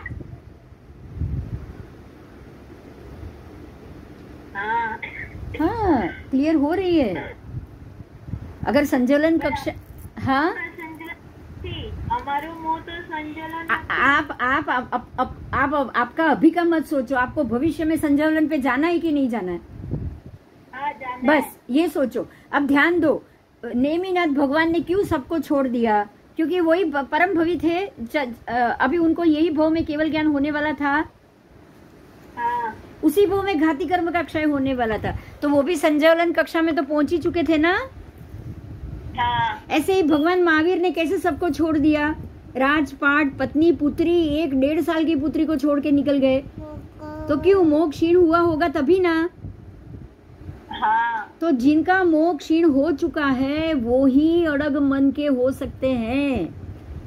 अब आपको अड़ग मन रखने के लिए कुछ भव के बाद भवांतर में आपका मन अड़ग रहे, आप ऐसे ही मेरू की तरह आपका मन चलायमान ना हो, और आप ऐसी स्थिति में भी सुनो, पुत्र पत्नी की आयु कम होने की स्थिति में भी आप अड़ग रह सको ना, ऐसी स्थिति लाने के लिए सबसे पहले हमको मोहनीय को खत्म करना होगा, कम करना होगा। हाँ बोलो बोलो बोलो। તમને કીધું હતું કે મેં ઓલા એક ઈડરમાં મળવા ગઈ હતી, એમને મને એમ કીધું કે કીડી તમે જુઓ અને શૈલેષ જોતા હતા કે નતા જોતા, એટલે હું એને એમ કહેતી હતી તું જોઈને ચાલ કીડીઓ બહુ છે। તો એમને મને કીધું તું તમે તમારું જોવાનું, તમારે કીડી ઉપર એ શું કરે છે એ જોવાનું નથી। આજે કદાચ મને એવું લાગે છે કે એવું જ કે ભાઈ એનું આયુષ્ય હશે એટલી જ જીવવાની છે, તમે તમારું જોઈને ચાલો અને તમારું ઈર્યા સમિતિ પાડો। એટલે તમે એનું જો આમાં તમે ઈર્યા સમિતિ પાડશો તો ઓટોમેટિકલી કીડીનું આયુષ્ય વધી જવાનું છે, ઓટોમેટિકલી। પણ મારી સાથે ધર્મેશ છો ને, એને હું કીધા કરું 2-3 વાર કે ભાઈ જો જોઈને ચાલે, તો મારું ધ્યાન તો એક સમય એકમાં જ રહેવાનું। હું બોલવામાં એ કરું છું એટલે મારું ધ્યાન હટે છે એમાંથી। એટલે કેવું તો પડે, એવું નથી કે ના કેવું પડે, કારણ કે જીવ દયા એ આપણો હેતુ છે। કોઈક વાર પેલો વ્યક્તિ જોઈને ન ચાલતો હોય તો એ જોઈને ચાલે એમ। પણ એવું હું કેવી રીતે માની લઉં કે નથી? ના ના ના ના ના, કેવું તો પડે। કોઈક વાર ધ્યાન બીજે હોય, એનું ધ્યાન ચાલવામાં, આપણું ધ્યાન 10 જગ્યાએ હોય છે। એમ જેમ તું કે છે ને કે મારું એક જગ્યાએ બીજી જગ્યાએ ધ્યાન ડાયવર્ટ મારે નથી કરવું, કોઈક વાર એનું ધ્યાન ઓલરેડી ઉપર જોઈને ચાલતો હોય। ચાલવામાં તો ઓલવેઝ માણસનું ધ્યાન ઉપર હોય ન હોય, કારણ કે સામેથી કોઈ વાહન આવે છે કે નહીં, ઉપર પણ હોય કે ઝાડની ડાળી તો નીચે નથી, જો તમે એવી રીતે કીડીવાળા રસ્તેથી ને ચાલતા હો તો તમે આ બધું જ જોતા હો। એટલે કહેવું જરૂરી છે કે ભાઈ એકવાર કહી દેવાનું કે આ જો સામે આ વસ્તુ દેખાય છે, જરાક ધ્યાનથી ચાલજો, બસ એકવાર તો કહી દેવું। પણ બીજી ત્રીજી ચોથી વાર કે આમ થયું કે આમ નહીં જોયું કે તમે જોયું જ નથી એવું કહેવાની જરૂર નથી। સમજાયું? હા, હવે આપણો મુદ્દો અહીંયા છે જે અત્યારના સમ્યક દર્શનનું, કે સમ્યક દર્શની છે એને ચિંતા પોતાના પત્ની અને પુત્રની સમ્યક દર્શની एम केम दृढ़पणे माने। आप यही सोचोगे कि भाई इसके आने का समय हो चुका है और ये निमित्त है और अब इसको मरने दो, ऐसा करोगे? बताओ पहले। नहीं करेंगे। क्यों नहीं करोगे? क्यों नहीं करोगे? क्योंकि आपको पता है कि ऐसे काटने से कोई आदमी की आयुष्य के ऊपर हानि होगी ही, ऐसा जरूरी नहीं है। बराबर?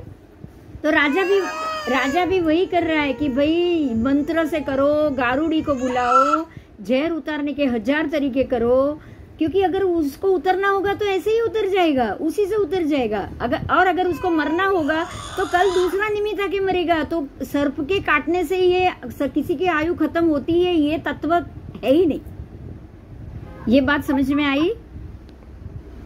हाँ, सम्यक दर्शन ही है, तत्व के अधीन है, वो तत्व के अधीन सोचता है, इसीलिए वो ऐसा राजा सोच रहा है कि ऐसे होने से जीव खत्म हो जाए, ये संभव नहीं है। इसीलिए वो अपने सम्यक दर्शन को छोड़ना नहीं चाहता। वो क्या कह रहा है सुनो। जैन दर्शन में जिस उत्सर्ग के साथ अपवाद मार्ग आदि कहा है, अपवाद बोले गए हैं, उत्सर्ग बताए गए हैं, वो कमजोर मन के लिए है। अभी आप कमजोर हो तो स्ट्रांग रहो, तब तक आप ये काम करो। देखो, जैसे हम ये मानते हैं कि या तो बिल्कुल 0 होता है या 100 होता है। अब जो बीच में है, सबको उत्सर्ग या अपवाद आएगा कि नहीं आएगा? जब तक आप 100 तक नहीं पहुंचोगे, बीच वाले को या इधर ढुलके या उधर लुढ़के, ऐसा होता है कि नहीं होता है? बोलो, होता है कि नहीं होता है? आप सांप सीढ़ी खेलते हो, 1 से जब तक 100 में गए तो आपको वापस बीच में कोई नहीं सांप निकलेगा, लेकिन बीच में कहीं भी होगे तो उतर चढ़ आएगी कि नहीं आएगी? आएगी। तो हमारे मन की कमजोरी कभी कोई प्रसंग से बढ़ जाएगी, कोई प्रसंग से घट जाएगी। कभी किसी बात होगी, लड़ाई झगड़े की बात होगी, द्वेष की बात होगी, किसी तीसरी व्यक्ति की बात होगी, तो हम बिल्कुल दृढ़ हो जाएंगे, नहीं मैं नहीं करूंगा, वो तो उससे मुझे क्या लेना देना, मैं क्यों ये काम करूं। आप सोचोगे कि नहीं सोचोगे, ऐसा बताओ। अब जब अपने बच्चे की बात आएगी तो तुरंत सरेंडर, नहीं मुझे तो ये पूजा करनी है, मेरे बच्चे को कुछ हो गया तो आप करोगे कि नहीं? करोगे। ये कौन करेगा? वो कमजोर मन वाला करेगा। कमजोर मन वाला कौन होगा? जिसके अभी ज्यादा भव बाकी है, जिसको अभी भी सम्यक दर्शन आने के बाद 3-4 भव में ही मोक्ष है, ऐसी स्थिति नहीं आई है। अभी भी मोह है। बिना मोह तो आप बच्चों का मोह ही आपको ये क्रिया की तरफ ले जाएगा 100%। बच्चे की तबीयत का मोह ही आपको ये बताने पे मजबूर करेगा कि जाओ और आप ये जाके ये देव की पूजा करो। बोलो, करोगे कि नहीं? करोगे। तो मोह के कारण ही ये होगा।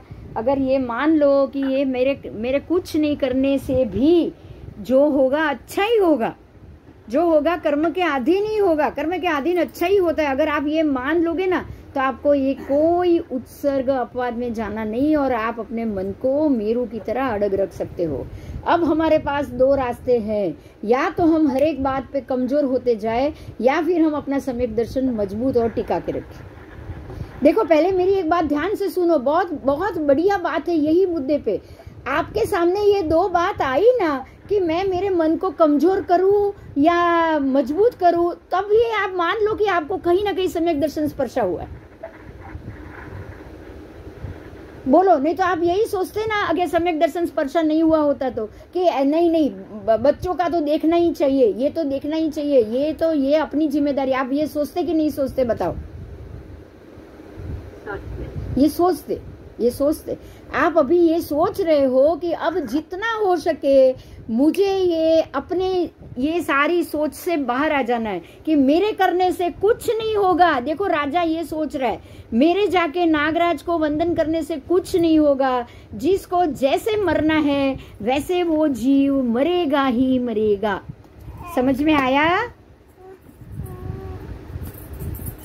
बात समझ में आ गई? ये राजा सम्यक दृष्टि है और मजबूत मन का है, इसी भव में मोक्ष होने वाला है उसका। उसके अंदर मोह राग, दृष्टि राग कुछ नहीं।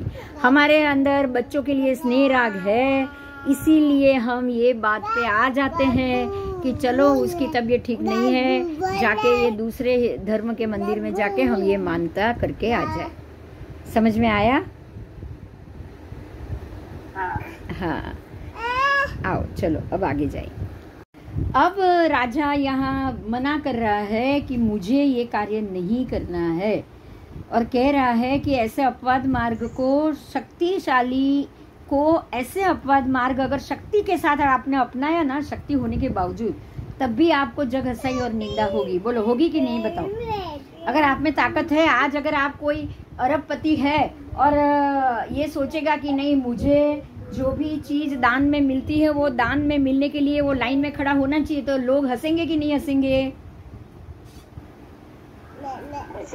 हंसेंगे ही हंसेंगे कि जो अरबपति है इतना पैसा होने के बावजूद भी 10 रुपए के लिए दान में खड़ा है या 1 महीने के अनाज के लिए दान में खड़ा है। तो शक्तिशाली को तो अपनी शक्ति पे भरोसा रखना ही चाहिए।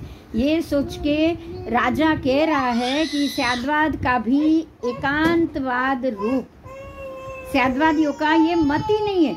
अब यहाँ स्याद्वाद और एकांतवाद को यहाँ लिया हुआ है, राजा नहीं जानता ये कौन कर रहा है। हाँ, कर देवी रहा है, मिथ्यात्वी देवी आके कर रहा है, लेकिन राजा को तो पता नहीं है ना, इसलिए मालूम नहीं पड़ेगा। हाँ,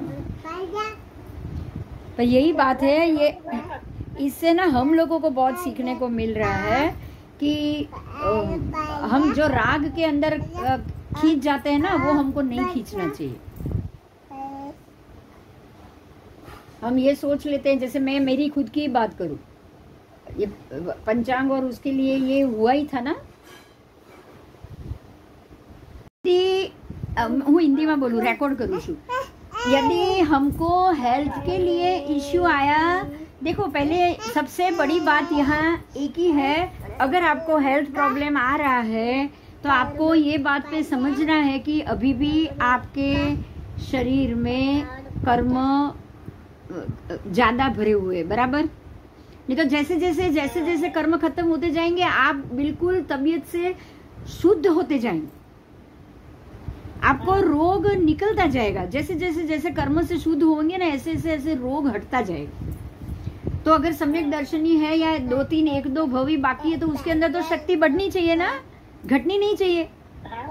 तो अगर शक्ति घट रही है, अगर समझ घट रही है, आसपास का वातावरण बिल्कुल ऑपोजिट चल रहा है, तो तब तो आपका मन विचलित हो स्वाभाविक है। तो उस वक्त तो आपको ये ग्रह का आराधना लो, ग्रह का साधन करो, जाप करो, सबका आप आधार लो, कोई दिक्कत नहीं है, क्योंकि वो आधार लेके आप धर्म में ज्यादा प्रवृत्त रहो और प्रवृत्ति में ज्ञान ज्यादा बढ़ाओ, तत्व का ज्ञान ज्यादा बढ़ाओ। धीरे धीरे जैसे जैसे आपके कर्म खत्म होते जाएंगे ना, तत्व जाप 12 प्रकार का स्वाध्याय, उसमें सब ध्यान भी आ गया, तब भी आ गया, सब चीज आ गई, बराबर? तो ये जो 12 प्रकार का स्वाध्याय है वो कर्म को हटाने के लिए है, और आप अपने मन से कमजोर हुए हो, लेकिन बाकी की तो चीज आप कर ही रहे हो ना, शक्ति के आधार पे जितना हो सके उतना। तो वो शक्ति आपकी जो आप कर्म आपके जो ऊपर लगे हुए हैं आत्मा के ऊपर, वो कर्म को घटाता जाएगा, और जैसे कर्म घटाता जाएगा ऐसे ऐसे मन मजबूत होता जाएगा। तो पहले मन को मजबूत करने के लिए हमें ऊपर के कर्म को घटाना है। देखो यहाँ पे एक बड़ी बात आई, मन को हम मजबूत नहीं कर सकते हैं, वो अपने आप मजबूत होगा। ये उससे भी बड़ी बात आई आज कि हम सोच रहे हैं कि हमने मजबूत कर दिया मन। मैंने ये सोचा कि मैं ये नहीं करूंगी, ये भी मेरा अहंकार आ गया। ये भी अहंकार आ गया। मन मैं ऐसे ही रहूं, मैं ऐसे ही जीऊं, मैं उपवास ही करूं, या मैं मतलब दीक्षा लेने के बाद मैं कर रही हूँ, मैं मेरे मन को एक ताड़न दे रही हूँ, और मैं कह रही हूँ कि ये मैं करूंगी नहीं। ये तो सबसे बड़ी गलती है। तो સૌથી પહેલું જ આવે છે કે ભાઈ હું તો કરવાનું જ નથી, હું કોણ? नहीं, मतलब यहाँ अलग हो गया। आपको मन को ऐसे आयाम भी नहीं देना है कि ये करना ही नहीं है। बात समझ में आई? તો પછી સર્વ સ્વીકાર આવે જ ને? नहीं, આવે જ દક્ષા, આવશે જ કર્મ। એટલે તમે તમારા મનનું જે કરો અને મેચ કર્યું એમ નહીં, એક તો જે પેલું પડશે એવા દેવા તેવું। अरे आप मन को एक दबाण दे रहे हो, उस पे एक दबाव दे रहे हो, और आप दबाव देने से तो उपशम ही हुआ ना। ये भी उपशम दृष्टि है। उपशम दृष्टि वाला ही ऐसे करेगा, समझो अभी इसको भी। सम्यक दृष्टि वाला ऐसा नहीं करेगा। अब सुन, वो जो बात थी ना, वो जो कच्ची भाई जो मैं बोल रही थी कि आप हर एक चीज को आने दो, उसको देखो, शांति से जाने दो, लेकिन कोई बाधा, कोई जबरदस्ती, कोई ऐसा बिल्कुल मत करो। जो देख अभी यहीं पे सच लग रही है, यहीं पे सच लग रही कि हर एक चीज को आने देना है, निमित्त है, आया है, शांति से उसको जाने दो, और आप अपने विभाव से मत बाहर निकलो, आप भाव में ही रहो। तो अभी यहाँ हमारे लिए आज एक बड़ी चाबी मिल गई। कर्म घटते ही मन मजबूत होना शुरू हो जाएगा अपने आप।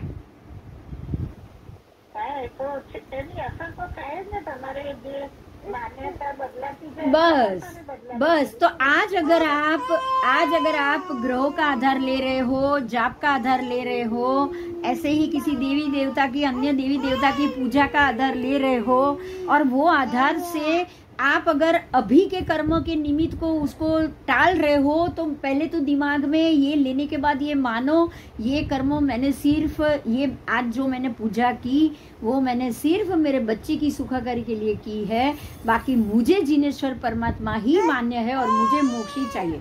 अब समझ में आ रही है हम लोग किस तरफ से इस चीज को लेनी चाहिए।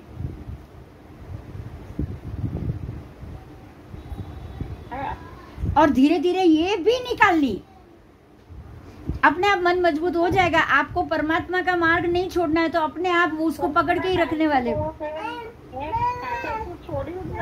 नहीं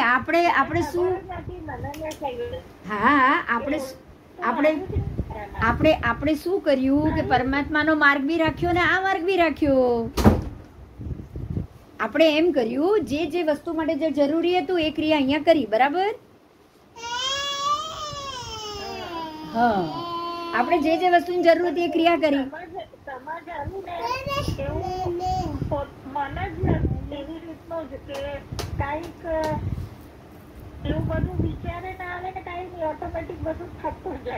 હા, બસ એ ઓટોમેટિક થાય છે ને। એનું જ કારણ છે કે અશુદ્ધ કર્મથી જેવા મુક્ત થતા જશું, બધું પોઝિટિવ, બધું સમ્યક દર્શનમાં બી દ્રઢ થતું જશો। એ દર્શન, સમ્યક દર્શન આવ્યું છે, એકવાર સ્પર્શ્યું છે એટલે તમારા કામ આસાન થઈ રહ્યા છે।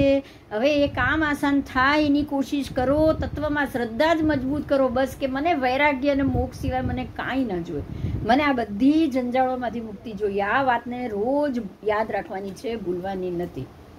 ये बात अगर रोज सोचोगे तो कल ऐसा समय आएगा कि आज मन थोड़ा थोड़ा ढीला हो रहा है क्योंकि कर्म बाकी है।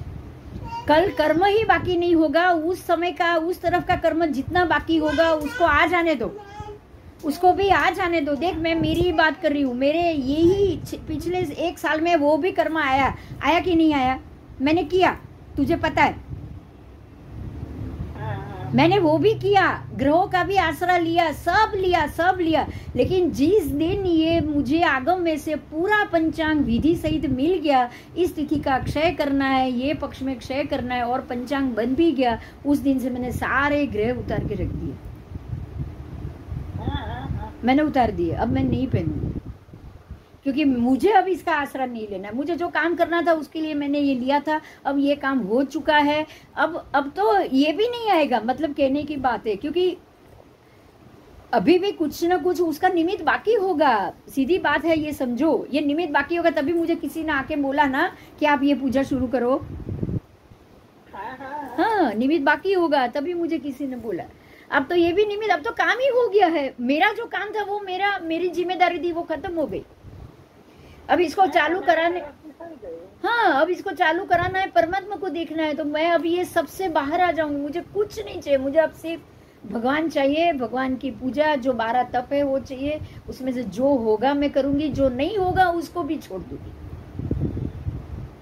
बरोबर છે. बस अभी मैं इसके लिए बिल्कुल सम होना है. अब नहीं तप हो रहा है उसके प्रति भी कोई द्वेष नहीं, बिल्कुल नहीं. तप के प्रति राग भी नहीं कि मुझे तप करना ही करना है. हाँ बस मुझे तप के प्रति भी राग नहीं रखना है कि मुझे तप करना है. મેં તો આ લોકોને કીધું છે કે મને જેવું કોઈ એમ કહેશે ને ડોક્ટરોને ઘણી વાર હવે મને એમ પણ વિચાર આવે કે શું કરવું, છોડવું, પણ પછી મને એમ થાય કે નહીં, છોડવાનું નહીં. એ જ્યારે કંઈક નિમિત્ત આવશે ને છોડવું પડે આપણને કોઈ કારણસર તો બરોબર છે, પણ હવે મને કઈ એવું ના થાય, કશું જ ના થાય, કઈ જ નહીં. આ હોળી આવી તો મને એમ થાય કે કાલે કરવું થશે તો ઠીક છે, નહીં કરવું તો કાંઈ નહીં, થશે તો એક કરવાનું છે. એવું તો થતું જ નથી હવે. બરાબર બરાબર બરાબર. એ તો બધું બહુ બહુ એટલે ઘણો એમાં આ કોરોના કાળમાં ખબર નહીં કુદરતી જ કાંઈક એવું અંદર વધારે પડતું ચેન્જ આવી ગયો ને. बस तो अभी हमारे पास आज ये मुद्दा आज आया कि सम्यक दर्शनी मन को मजबूत रख सकते हैं वो सिर्फ सम्यक दर्शन के कारण. वो सम्यक दर्शन है अंदर इसीलिए उनका मन मजबूत है. बराबर. हाँ मैंने कहीं पण થાય છે ને તો મને થાય કે કઈ નહીં તું કરે. हाँ वो खुद बराबर बराबर वो खुद कुछ नहीं करते, वो खुद कुछ नहीं करते हैं, कोई कोशिश नहीं करते हैं, अपने आप उसका वो मार्ग पे वो मजबूत होके खड़े हो जाते है ना. उनको हाँ हाँ આખો દિવસ મારા પેલા બધા વાંચો હોવું અને મને દિવસ પૂરો થાય છે ને રાત ત્યાં પડે છે ને કાંઈ જ નહીં, જે થાય છે ખાવાનું. હવે એવું જ થઈ ગયું છે. बराबर. પેલું બહુ જવું છે, આવું છે, અહીંયા નામ છે, બધું आज का क्लास खत्म. जय जी. अभी सोमवार में